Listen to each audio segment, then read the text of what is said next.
Bella a tutti raga, qui è Miro ed eccoci qua in questo nuovo video. Allora, sto registrando questo video a, che ore sono?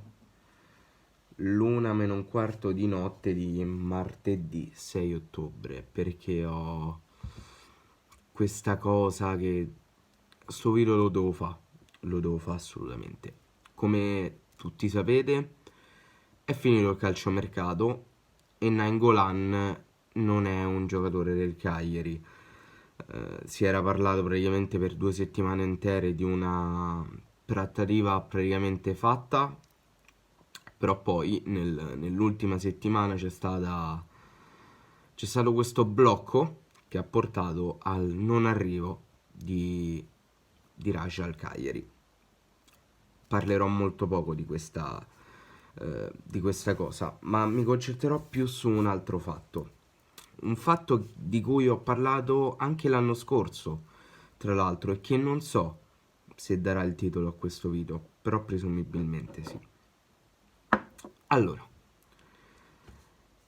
il titolo che ho in mente io è il Cagliari deve di nuovo andare in Europa League. E prima di fare la disamina di quella che è la mia idea, ci tengo a fare una specificazione. Deve non equivale a andrà, ok? Quindi non significa che se io dico che il Cagliari deve andare in Europa League, poi il Cagliari effettivamente andrà in Europa League, perché il campionato è lungo, un campionato dura 38 giornate, il campionato è matto, specialmente in un periodo come questo, quindi tutto può succedere, veramente di tutto. Ne è la prova concreta il fatto che sia successo quello che è successo in Juve-Napoli, o anche solo per dirvi quella cosa di Avarà con la Roma alla prima giornata. Veramente in questo campionato può succedere di tutto. Quindi se io dico che il Cagliari deve andare in Europa League, ci tengo a specificarlo per bene questa cosa, non significa che poi ci andrà, ok? Partendo da questo presupposto, perché continuo a dire che secondo me il Cagliari deve andare in Europa League? Perché stiamo nella merda, secondo me, ovviamente.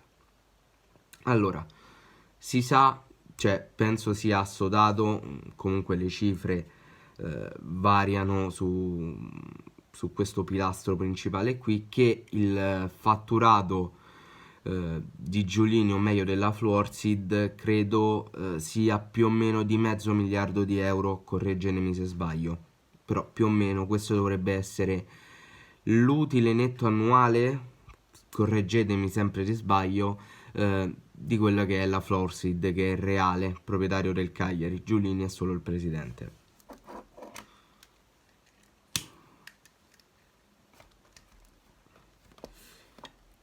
Sarebbe comunque una cifra molto molto elevata, per carità, però c'è da dire che siamo in un periodo di crisi ovviamente purtroppo di salute, non mi viene il termine specifico, però comunque con il Covid e tutto quanto, questa crisi ha portato anche a una crisi economica. Gli stadi, ok, 1.000 spettatori, ma praticamente non hanno introiti. Le società di calcio hanno dimezzato, se non di più, i loro incassi. Quindi è normale che una situazione del genere si ripercuota su quello che è il mercato. Ma a noi ci ha detto una zella allucinante, perché tutto questo è capitato in un periodo in cui il Cagliari avrebbe soltanto dovuto investire e gioire tecnicamente. Perché? Perché è arrivato nell'anno del centenario. Sappiamo tutti che il 30 maggio il Cagliari ha festeggiato i suoi primi 100 anni di storia, ma sappiamo anche che questo processo di evoluzione della squadra, quindi di puntare a un qualcosa di più, parte già dal calciomercato dell'anno scorso.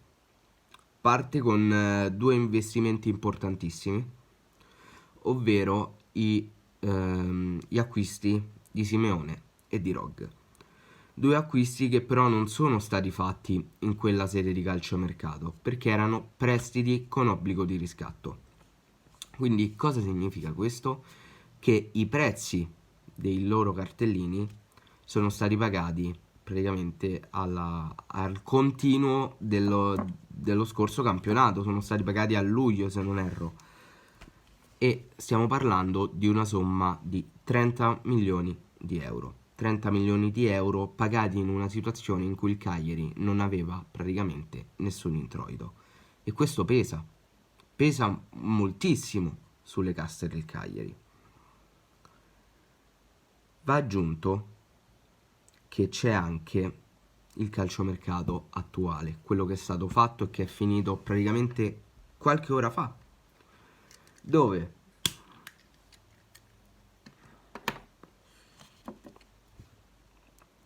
abbiamo preso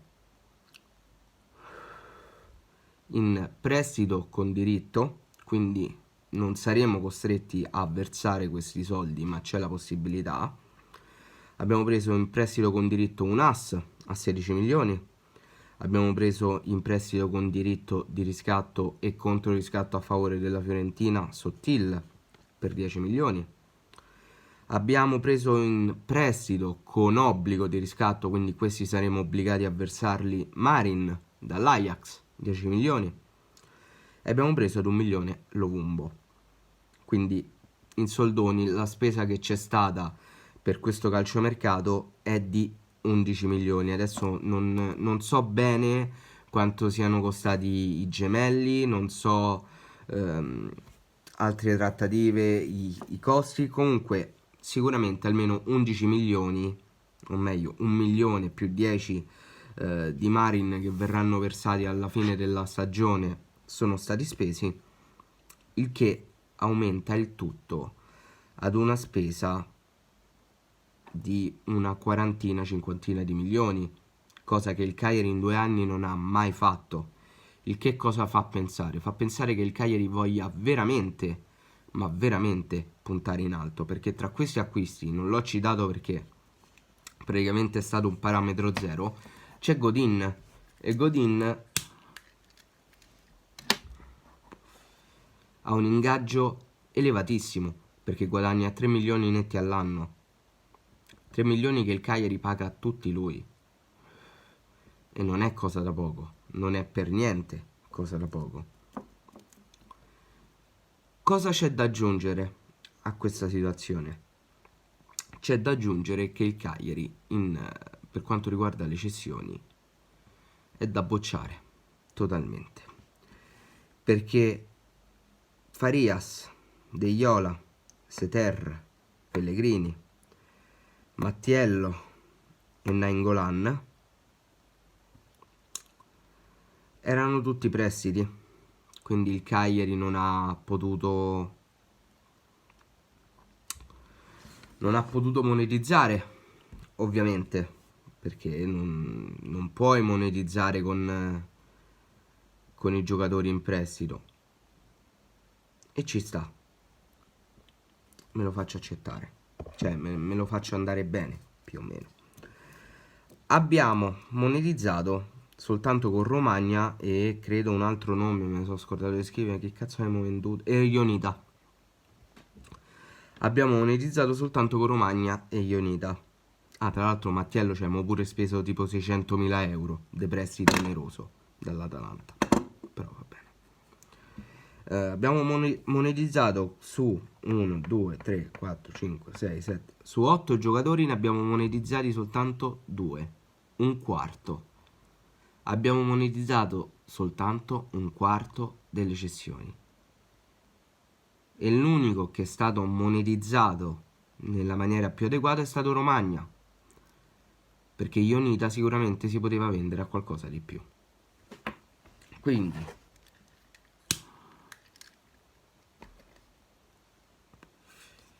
lungi da me fare i conti in tasca al Cagliari, però se tutto questo poi comporta un mancato, come dire, una mancata voglia del Cagliari di stare a quelle che erano le regole dettate dall'Inter per prendere Nainggolan, io due domande me le faccio. Quanto è forte adesso la potenza economica del Cagliari? Ci possiamo permettere di fare un campionato merdoso come quello dell'anno scorso a livello di risultati? Ecco perché io dico che il Cagliari deve andare in Europa League. Parliamo di Nainggolan perché tanto ne dovevo parlare per forza. Allora, non voglio essere tanto prolisso, non voglio essere lungo su questa situazione perché io penso che non ci siano colpe di nessuno. Non è colpa dell'Inter, non è colpa del Cagliari, è inutile prendersela con Zhang o prendersela con Giulini perché ha veramente poco senso. Perché Giulini ha fatto letteralmente di tutto per poter portare al Cagliari Nainggolan e cercare di gravare il meno possibile al momento su quelle che sono le casse del Cagliari. Però ripetiamo e ricordiamoci in che contesto stiamo vivendo e quindi di conseguenza in che contesto vive anche il calcio. Zhang ovviamente richiedeva liquidità, voleva i soldi immediatamente e questo Giulini a quanto pare non poteva farlo. Quindi la colpa non è di nessuno, letteralmente di nessuno. Se è della situazione, se ci deve essere un colpevole, è dell'attuale situazione. Perché a mente fredda non riesco a dare una colpa al presidente dell'Inter perché ovviamente voleva monetizzare una cessione e ne riesco a dare la colpa a Giulini che ha provato a fare di tutto per portare Nainggolan al Cagliari, ma non poteva di certo osare troppo. Ecco, mettiamola così. Calciomercato del Cagliari, che comunque secondo me rimane leggermente sufficiente, perché ci siamo concentrati forse un po' troppo, per carità, è giusto che con Di Francesco accada, sul reparto delle ali, degli esterni d'attacco, e ci siamo concentrati di meno su reparti che magari andavano rinforzati decisamente di più.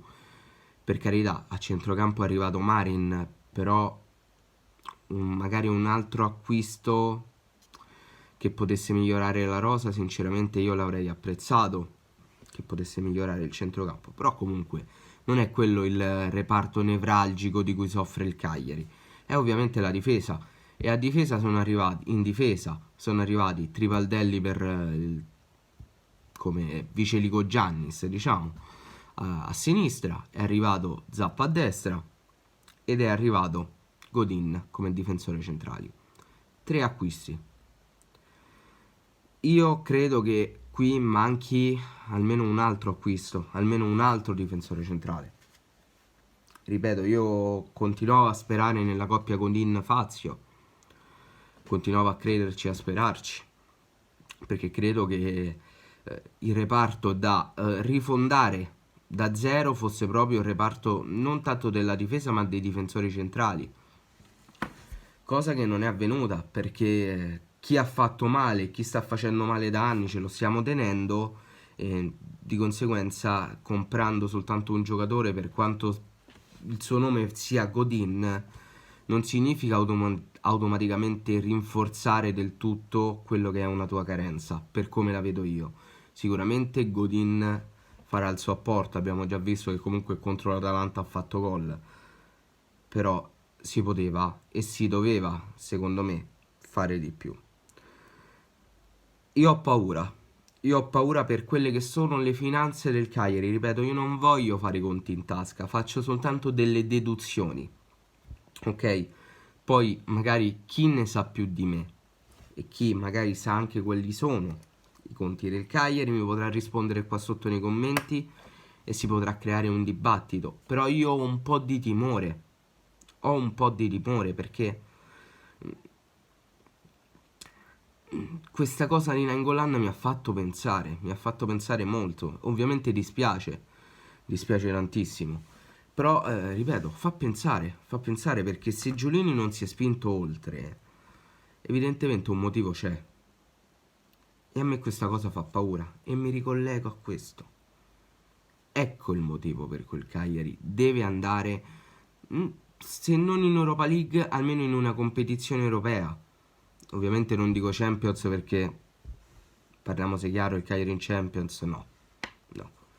È totalmente ok che il campionato è matto e tutto quello che è, ma la Champions, ragazzi, è veramente difficile da raggiungere, se non letteralmente impossibile con le squadre che ci stanno.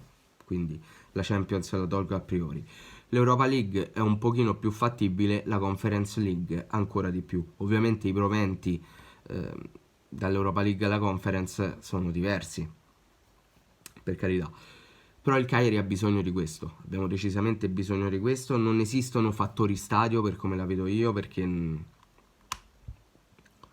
mi rifiuto di pensare che la società non voglia andare in Europa soltanto perché non abbiamo ancora lo stadio. Secondo me è un discorso che non sussiste. Non sussiste. Eh, l'obiettivo è l'Europa. L'obiettivo è l'Europa e questa stagione più che mai bisogna arrivarci.